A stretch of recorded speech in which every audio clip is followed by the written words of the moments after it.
Bienvenidos, buenas tardes, buenas noches, en el momento en el que estén sintonizando esta emisión de Visitantes de la Historia. Mi nombre es Juan Rosadilla y esta vez me está acompañando Francisco Charulo. Hola a todos. Como siempre, vamos a encarar un tema. Hoy nos vamos a volver a abocar a la mitología y en el caso particular del programa de hoy vamos a trabajar o intentar sumergirnos un poco en tres mitos fundacionales, en tres mitos de la creación. Para eso vamos a ir a diferentes puntos del planeta y vamos a tratar de trabajar mitos que no son tan populares, que por ahí no llegaron a lo que es el mainstream y que está bueno desmenuzarlos porque tienen un montón de condimentos interesantes para analizar no solo el mito de la creación, sino todo un punto de partida de lo que es las diferentes cosmogonías. Para ello vamos a comenzar por un mito de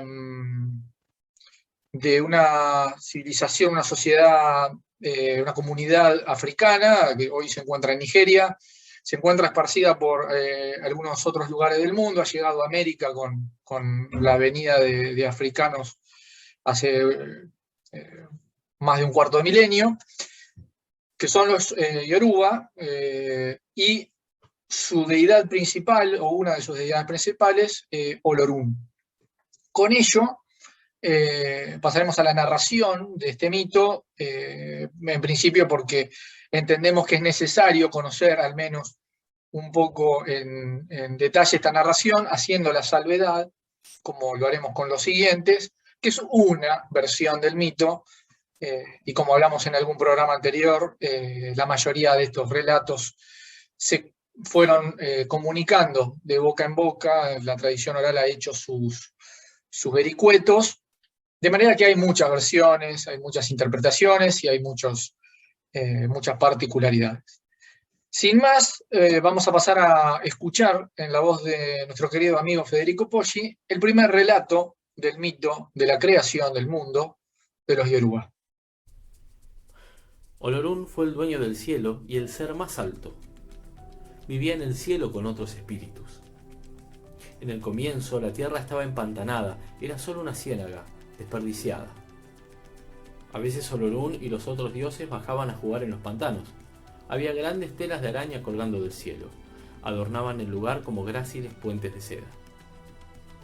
Sin embargo, no había tierra firme en ningún lugar, ningún suelo sobre el cual pararse. No podían existir seres humanos bajo el cielo hasta que hubiera un lugar donde posar sus pies. Olorún, el dueño del cielo y el ser más alto, convocó al jefe de los seres divinos. Este jefe era Gran Dios. Olorún dijo a Gran Dios: «Quiero que hagas tierra firme allá abajo, de inmediato». «Aquí», prosiguió Olorún, «toma esto». Dio a Gran Dios una caracola. Había un poco de tierra en la caracola. Además había dentro una paloma y una gallina con 5 dedos. Gran Dios hizo como le fue pedido. Bajó a las ciénagas deslizándose por las sedas de araña. Luego arrojó la tierra de la caracola y la esparció a su alrededor. Depositó la paloma y la gallina sobre la porción de tierra de la caracola. La paloma y la gallina comenzaron a escarbar y escarbar la tierra con sus pies. No les llevó mucho tiempo escarbar la tierra de toda la ciénaga. Así fue como la tierra firme y sólida comenzó a existir. Gran Dios volvió a subir al cielo. Allí encontró a Olorún, esperándolo. «Está hecho. Di forma a la tierra y es sólida y auténtica», dijo Gran Dios. Olorún envió a un camaleón a echar un vistazo al trabajo de Gran Dios. Entonces Camaleón se tomó su tiempo en cada cosa. Caminó despacio y descendió por los hilos de araña con cuidado. Sus grandes ojos giraron en todas las direcciones, mirándolo todo. Y paulatinamente cambió su color de azul cielo a marrón tierra a medida que recorría la tierra que Gran Dios había creado. «Bueno, la tierra es bastante extensa», le dijo Olorún a su regreso, «pero aún no lo suficientemente seca». «Ve de nuevo», dijo Olorún, y Camaleón descendió del cielo por segunda vez. Volvió a reportarse una vez más ante el dueño del cielo. «Está bien, la tierra es extensa y está seca esta vez». «Bien», dijo Olorún. Nombró al lugar Ife, que significa extenso. Ile fue puesta sobre Ife. Le significaba casa. Todas las otras casas provinieron de aquella primera erigida sobre Ife. Y hasta este día, la ciudad de Ile-Ife es la más sagrada para la gente de Olorún. Llevó 4 días hacer a la tierra. En el 5.º día, Gran Dios comenzó a ser adorado como el hacedor. Entonces, Olorún envió al Gran Dios de vuelta a Ife para plantar árboles y alimentar a los humanos cuando llegaran y otorgarles bienes. Plantó palmeras con cocos. Los humanos beberían su jugo. Más árboles fueron plantados allí, y se hizo caer la lluvia para regarlos. Las primeras personas vinieron de los cielos. Olorún los envió a vivir a la tierra. Gran Dios hizo partes de los humanos con la tierra, formó sus cuerpos y sus cabezas. Darle vida a estas figuras inmóviles fue tarea de Olorún, dueño del cielo, el creador. Gran Dios estaba celoso del trabajo de Olorún. Él quería darle vida a las figuras de tierra que había hecho. Voy a ver cómo Olorún lo hace, pensó Gran Dios. Entonces se quedó allí con las figuras y se escondió entre ellas para ver el trabajo de Olorún con sus propios ojos. Pero Olorún sabía todo. Siempre sabía cuando lo observaban. Vio a Gran Dios allí donde se había escondido y sumió a Gran Dios en un sueño muy profundo. Gran Dios durmió y durmió. Cuando volvió a despertar, toda la gente había cobrado vida. Nunca vio cómo sucedió. Y así es como Gran Dios aún hace solo los cuerpos y las cabezas de los humanos, tanto hombres como mujeres. Sin embargo, deja en ellos sus marcas. Y a veces, ellas muestran cuán infeliz Gran Dios es.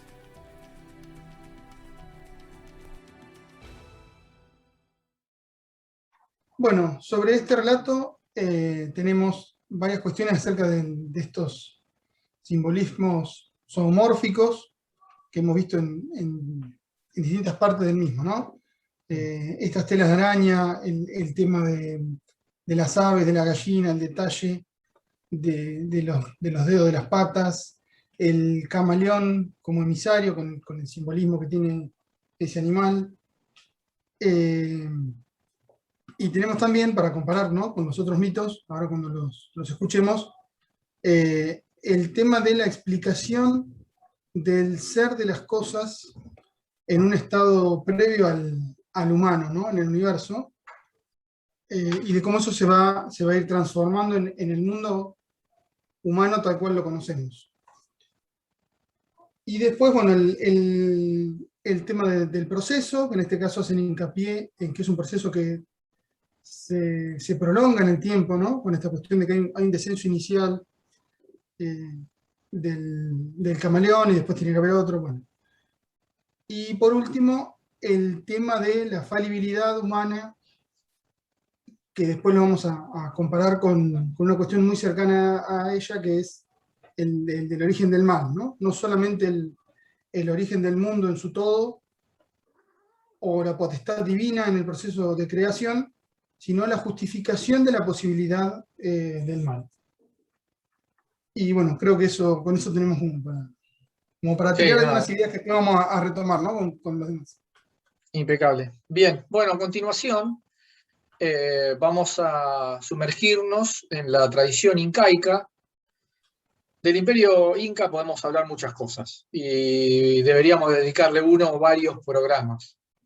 Como todo imperio, es un conjunto de células más pequeñas que de alguna manera se van homogeneizando. De manera que también la versión que relataremos, que nuestro amigo Federico Poggi relatará a continuación, es una de las tantas que hay en relación al mito de Viracocha y la creación del mundo. Vamos a escucharlo. Viracocha dio origen a un universo sin luz, habitado por gigantes que lo desobedecieron. Esto motivó a Viracocha a crear lluvias torrenciales hasta ver la tierra sumergida. Viracocha decidió crear esta vez a seres semejantes a él, y así fue como nacieron los seres humanos. Luego trajo la luz, mediante la creación de la luna, el sol y las estrellas. Para enseñarlo a los hombres, Viracocha envió a Viracochán, un hombre que sería ejemplo de una vida en armonía, siguiendo un comportamiento de paz y dedicado a la cosecha y a un gobierno lleno de sabiduría.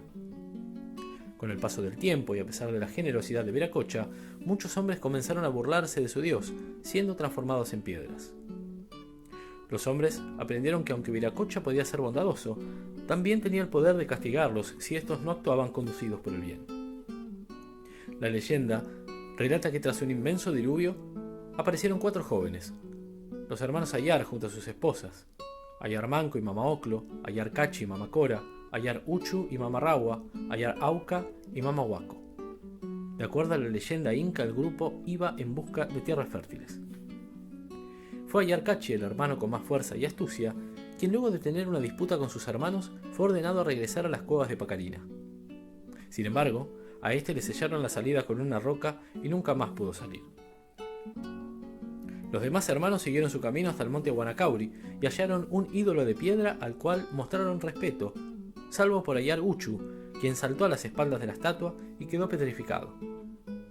Igual le ocurrió a Ayar Auca, que tras continuar el viaje también quedó convertido en piedra.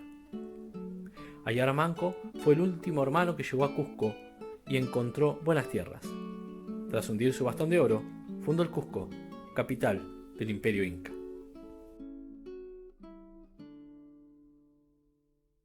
Bien, a diferencia del primer mito que escuchamos, en este vemos una combinación de narrativas, por así decirlo, una creacional y una fundacional, ¿no? En esta creación originaria de un mundo sin luz, hay una suerte de hegemonía del mal, de factores que escapan a la voluntad del Dios, digamos, o de la divinidad, pero no a su ira y a las consecuencias de obrar en contra de la justicia divina. Y a partir de allí se desenvuelve el relato hacia una cuestión más fundacional, que tiene que ver con este peregrinaje, ¿no? El proceso que se extiende en el tiempo, a diferencia del primer relato, es este peregrinaje en el que cada uno de los personajes va teniendo que pagar por sus faltas y no logran llegar a esta tierra fértil donde se fundará el imperio, a través del uso de este báculo, ¿no? De esta herramienta brindada por la divinidad, que también tiene todo su simbolismo, que ya no es zoomórfico, como decíamos con respecto al otro relato, sino que ya es un elemento humano, es el báculo con todo lo que representa. Y en este proceso de peregrinaje, como decíamos, y en este mito previo acerca de un estado del mundo sin luz y previo a la creación del ser humano, vemos que aquí hay otra explicación acerca de la posibilidad de la maldad en el mundo, y otro análisis se hace acerca de las falencias humanas, ¿no? El peregrinaje es también, de alguna manera, un proceso de purificación. Y después, bueno, por supuesto, esta purificación concluye con la gestación también de una casta política y de lo que implica un origen divino de esta casta política y un relato mitológico acerca de sus propias capacidades, ¿no? Bueno, eso es algo que retomamos de algunos de los primeros programas donde específicamente hablábamos de la justificación del poder terrenal a través de la narración de un hecho mítico y fundacional. Creo que citamos el ejemplo de Roma, de la fundación de la ciudad de Roma. Sí, sí.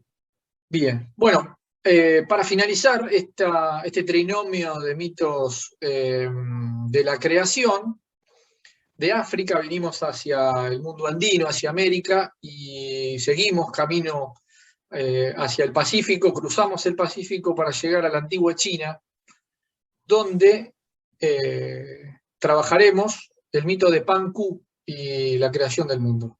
Otra vez en la voz de Federico Poggi. En el comienzo el universo tenía forma de huevo de gallina. Dentro de él había una masa informe llamada nada, y en ella algo que aún no había nacido. Instantáneamente hubo un estallido y del huevo salió Pan Ku. Fue el primer ser, el gran creador. Tenía el tamaño de un gigante. Solo en un día llegó a crecer 3 metros y vivió 18.000 años. Cabello creció por todo el cuerpo a Pancú. Cuernos curvados salieron del tope de su cabeza y colmillos sobresalieron de su mandíbula. En una mano tenía un cincel y con él talló el mundo. Pancú separó el cielo de la tierra. Creó el cielo, liviano y puro, Yang, y la tierra, oscura y pesada, Yin. Y él ocupó el espacio entre ellos. Pancú esculpió los ríos de la tierra y ahondó los valles. Para él fue fácil levantar montañas cada vez más altas. Puso a la luna y a las estrellas en la noche y al sol en el día. Puso a los grandes ríos donde están hoy y le mostró a la gente cómo hacer barcos y cómo construir puentes. Solo cuando Pancú murió, la creación del mundo estuvo completa. El domo del cielo fue su cráneo, su cuerpo se hizo suelo. Las rocas se crearon a partir de sus huesos, los ríos y mares de su sangre. Toda la vida vegetal provino de su cabello, los rayos y truenos de su voz. El viento y las nubes son su aliento, la lluvia es su sudor, y de las pulgas que habitaban en su cabello vino la humanidad. La forma de Pancú desapareció durante la creación del mundo. Luego de su partida hubo entonces lugar para el dolor, y es así como el sufrimiento llegó a los seres humanos.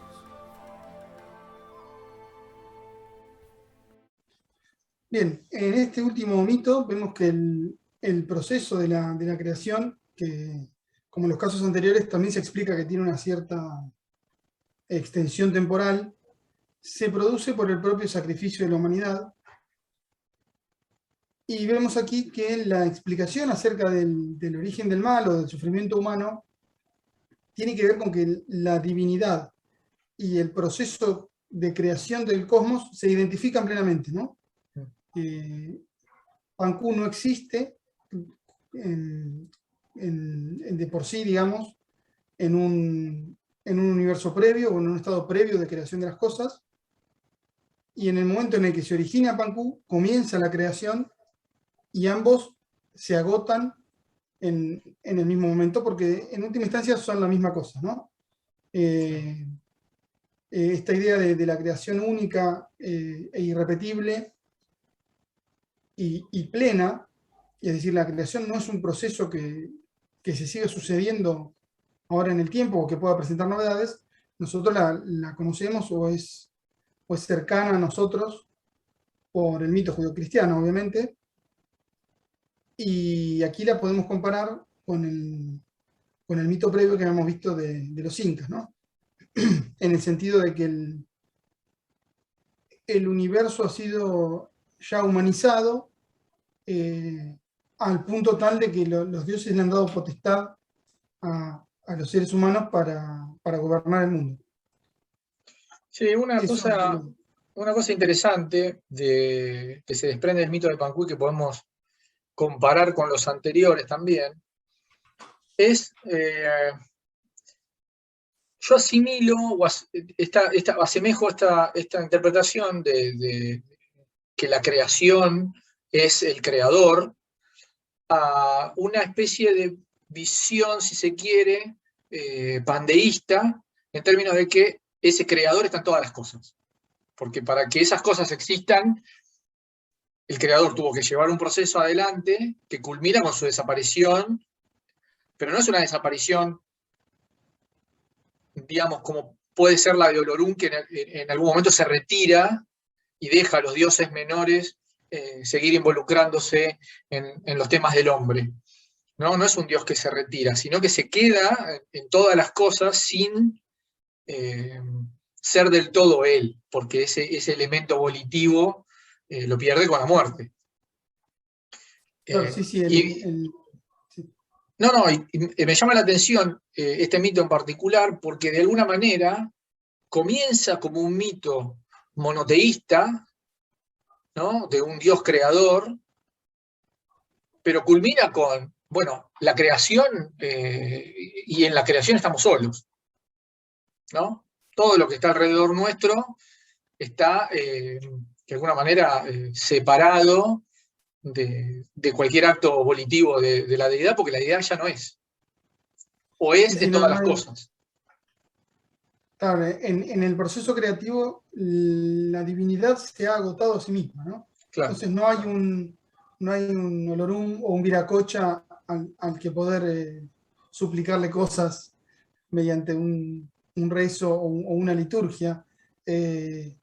O bueno, en el caso del mito de los incas, que sea una especie de veedor eterno de la justicia, ¿no? Porque ellos se entiende del mito que el mal puede surgir de por sí en el mundo, más allá de las potestades divinas, entonces hay como una suerte de eterna vigilancia de Viracocha que castiga a quien comete faltas, de manera tal que la naturaleza del mundo es que en el mundo hay justicia, pero esa justicia no, inevitablemente es activamente procurada por la divinidad. O en el caso del mito africano, el hecho de que estas falencias que pueden dar lugar al mal obrar de los seres humanos tienen que ver con los límites de las potestades de cada una de las divinidades. En última instancia, podemos decir, son producto de las múltiples facetas que componen la naturaleza de la realidad. claro. De la misma manera que cada uno de los dioses tiene potestad sobre un aspecto de la realidad, bueno, estamos reconociendo que la realidad es multifacética y por lo tanto el ser humano es lo bastante complejo como para que se den estas contradicciones que dan lugar a llamémoslo la maldad. En última instancia estamos hablando del plano ético, ¿no? Del ethos, de esta particularidad del accionar humano que no tiene el accionar del resto de los elementos de la naturaleza, de ser consciente de la propia obra y de los efectos que ella puede tener sobre los demás. Cuando hablamos de estos estados previos inhumanos del cosmos, hablamos también de un estado previo de inocencia. Nosotros también entendemos esta suerte, ¿no? de un cosmos previo plenamente inocente, que tiene que ver con esto, con que no exista, que sea inhumano porque no existe esta instancia ética, moral, de que la gente es capaz de juzgar sus propias acciones, ¿no? Aquel que realiza la acción y aquel que la juzga son el mismo individuo. Por más que obviamente además juzgamos las acciones de los demás, pero siempre en tanto que no son congéneres. En cambio, con Pancú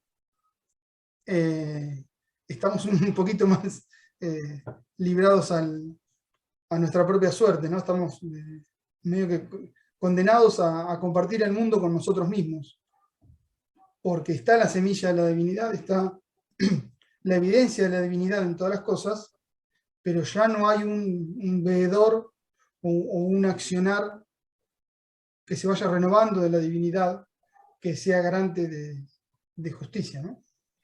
Sí, me gustaría marcar que en el mito africano de los Yoruba es,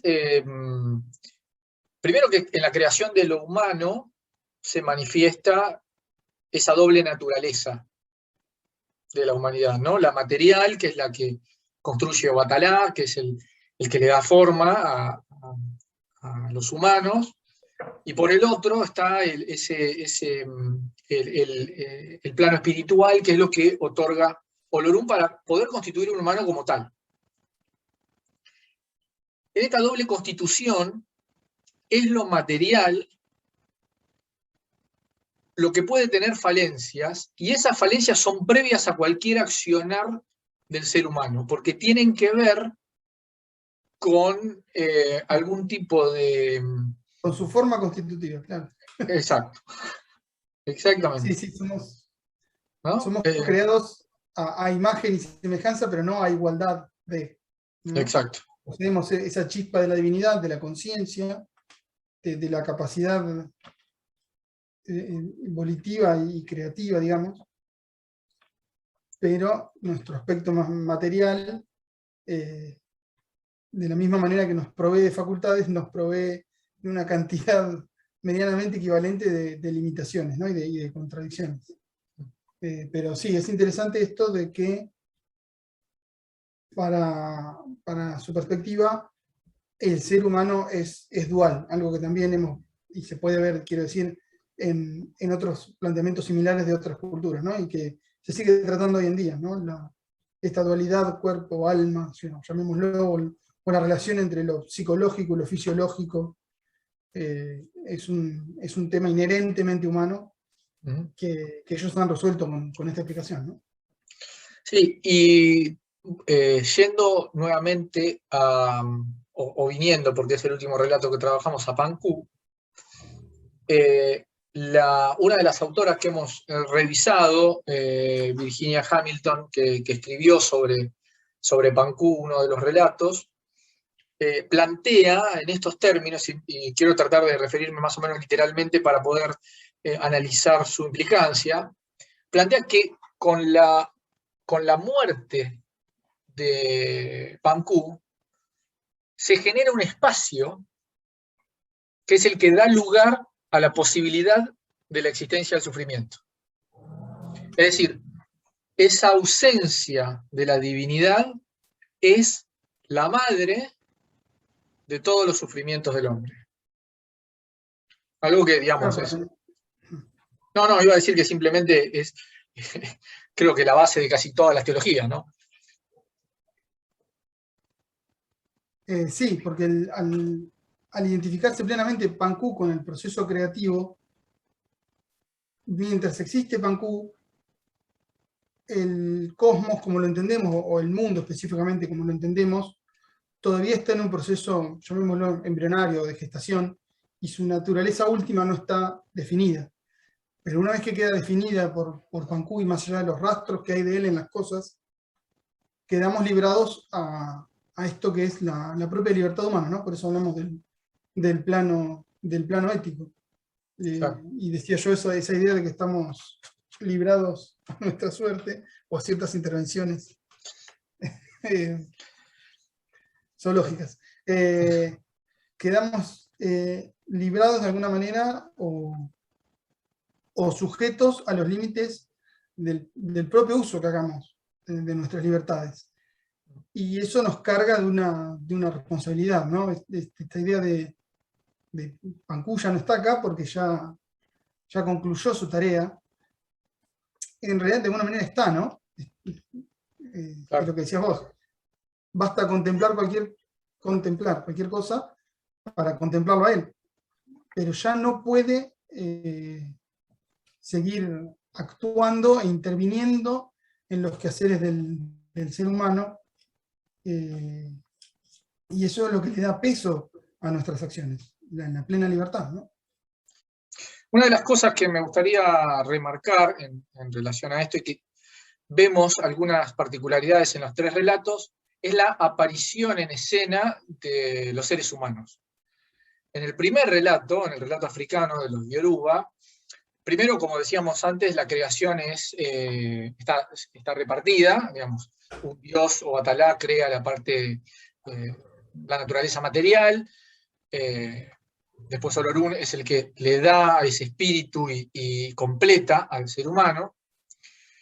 Pero la idea que subyace ahí es la idea de la creación intencional, ¿no? De la manufactura de la existencia del hombre, ¿no? Donde de alguna manera mete en mano estas dos deidades. En el relato de Viracocha y en la tradición inca, lo que vemos es que este Dios crea a los humanos un poco a su imagen y semejanza. Él ya había tenido una experiencia fallida con esos gigantes a los que destruye con el diluvio, y ahora decide crearlo a imagen y semejanza y darle a eso la potestad de encontrar esa tierra fértil y demás. Como mencionamos en algún programa anterior, es cierto que esta similitud y esta imagen y semejanza entre el Dios y los mortales es el principal justificativo del poder regio, digamos, y que tiene una intencionalidad política y de sostenimiento del poder de los gobernantes. Por último, en el relato chino, en el relato de Pankú, se menciona a la aparición de los humanos como una especie no voy a permitir el atropello de evolución de esas pulgas que ya habitaban entre los cabellos de la deidad, pero que, no como en los relatos anteriores, necesita de la intervención activa del dios para tomar su existencia como la conocemos. Sí, en este sentido, la diferencia está en que Pancú se interpreta como una suerte de, si se quiere, procurador de las condiciones previas de necesidad para que se dé el ser humano, ¿no? Sin Pancú no puede existir la humanidad porque no tiene dónde existir. Porque Pancú y el mundo creado son dos etapas de la misma cosa.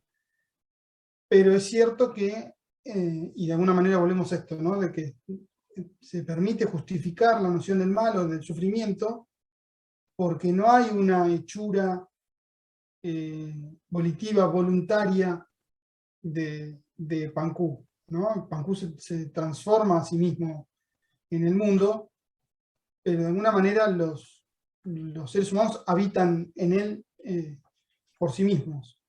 Entonces, sin dejar de poseer esta potestad divina de permitir la vida humana como la entendemos, de alguna manera está librado de la culpa de que nosotros seamos uno de sus diseños.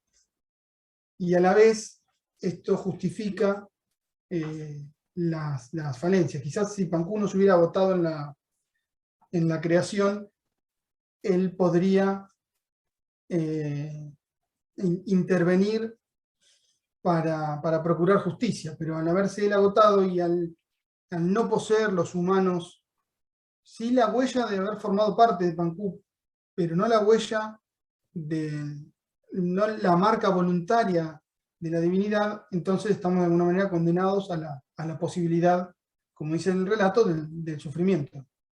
Mientras que de alguna manera el mundo natural, al haber sido intervenido voluntariamente por él, está librado de ese aspecto que volvemos a mencionar, que es en última instancia el aspecto ético de la actividad humana, ¿no? Bueno, voy a retomar ahí, mencionás la intervención, y sobre la acción de intervención podemos tomar algunos símbolos que podemos encontrar en los diferentes relatos. Siguiendo con la idea de Pancú, pienso en el cincel, ¿no? Como elemento, en primera instancia como elemento axial, pero en segunda instancia también como elemento de artesano, ¿no? De constructor, que interviene directamente en la materia y que le da forma a la materia. Ese elemento axial, que Mircea Eliade lo menciona en su libro Lo Sagrado y lo Profano, lo podemos ver en el báculo que usa Manco Cápac, por ejemplo. Y que podemos rastrear algún paralelismo con esas telas de araña del relato de los Yoruba, que cumple quizá hasta la misma función, ¿no? Esa idea de unir el cielo y la tierra, ¿no? Lo celeste y lo terrestre. Sí, que en los otros relatos, porque recordemos que también el báculo es uno de los símbolos con los que se representa a Viracocha, ¿no? Es una divinidad que en una de sus representaciones posee un báculo en cada mano, y decíamos hoy el tema de la pregnancia y de la profundidad que tiene el báculo como símbolo, ¿no? De potestad, pero también es el báculo del pastor, es esta imagen del ser humano civilizado, del ser humano que empieza a controlar la naturaleza y no a depredarla, que empieza a tener este accionar más medido y más intelectualizado en cuanto a sus interacciones con la naturaleza. Y de la misma manera el cincel y el martillo son una suerte de herramienta de traducción del intelectual a lo material, ¿no? En el escultor o en el artesano o en el albañil hay una idea previa de qué es lo que se va a producir, que las herramientas nos permiten materializar, pero tiene que haber una idea previa. Entonces, de alguna manera hay una traslación del plano intelectual al material, como decíamos, también, ¿no? De lo psíquico, de lo psicológico a lo físico. Sí, bueno, Y algunas... esta idea, sí. No, iba a mencionar que en algunas culturas eso se ve reflejado directamente en el simbolismo directo que tiene tanto el cincel como el mazo. El cincel siendo una herramienta más delicada, más puntual para construir, que podría asemejarse con la inteligencia, ¿no? Con el detalle y el trabajo de planificación y ejecución de eso, y el mazo, como es la potencia, es la voluntad que tiene que estar por detrás de esa inteligencia para empujarla y para poder materializar de alguna manera esa construcción que deviene de cada golpe. Entonces es Sí, sin duda. interesante, muy interesante eso. Sí, sí, porque si se quiere, la capacidad de imprimir en un acto de fuerza la inteligencia. No se trata de golpear, se trata de cincelar, de alguna manera de descubrir lo que, ¿no? De quitar lo que sobra, digamos, Claro. y de descubrir que en el trasfondo de las cosas podemos encontrar lo que nosotros previamente idealizamos, ¿no?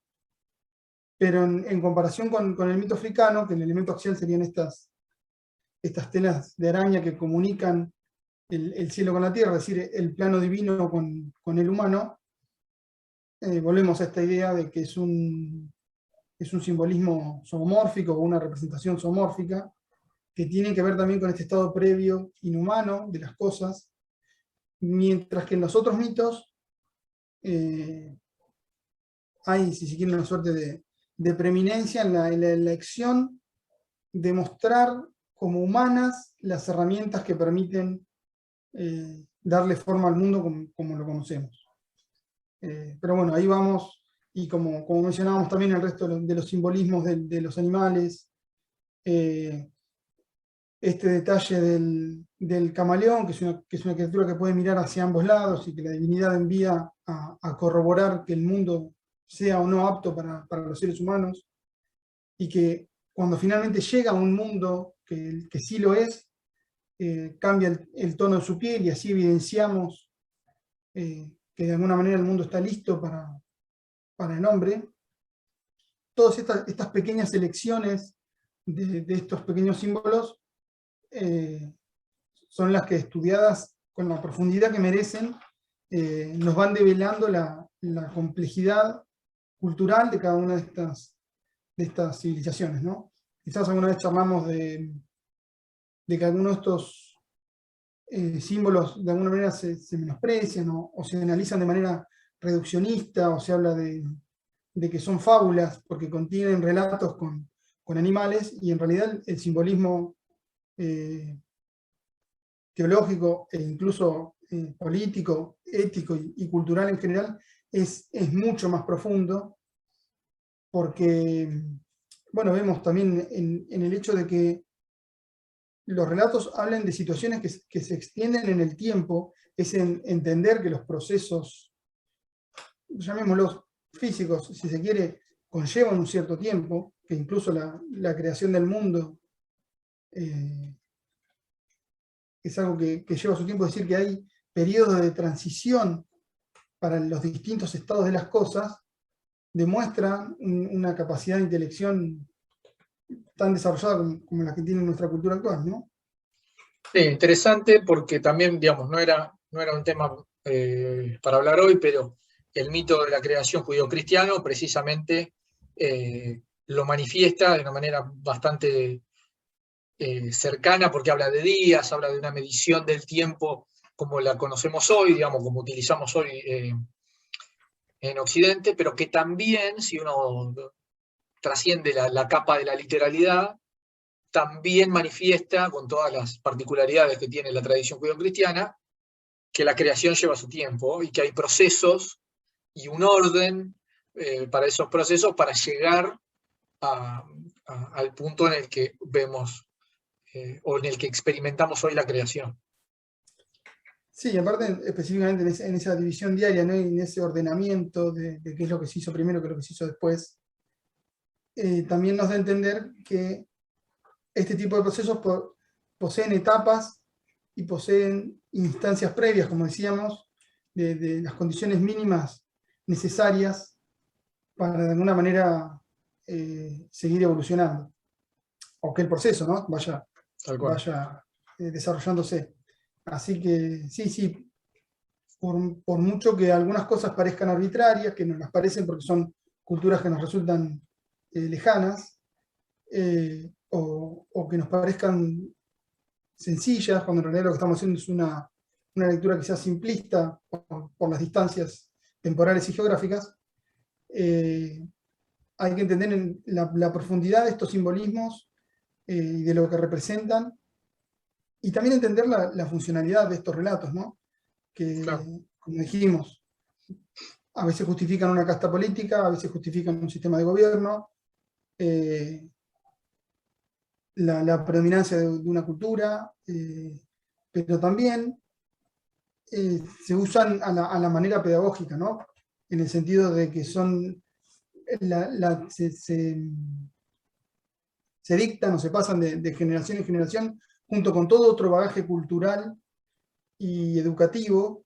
Por eso vuelvo sobre el tema del báculo, ¿no? Y de la cuestión del uso que se le da y de los quehaceres diarios de cada quien dentro de la cultura, se enseñan junto con estos mitos, ¿no? Como una herramienta, como decimos, pedagógica.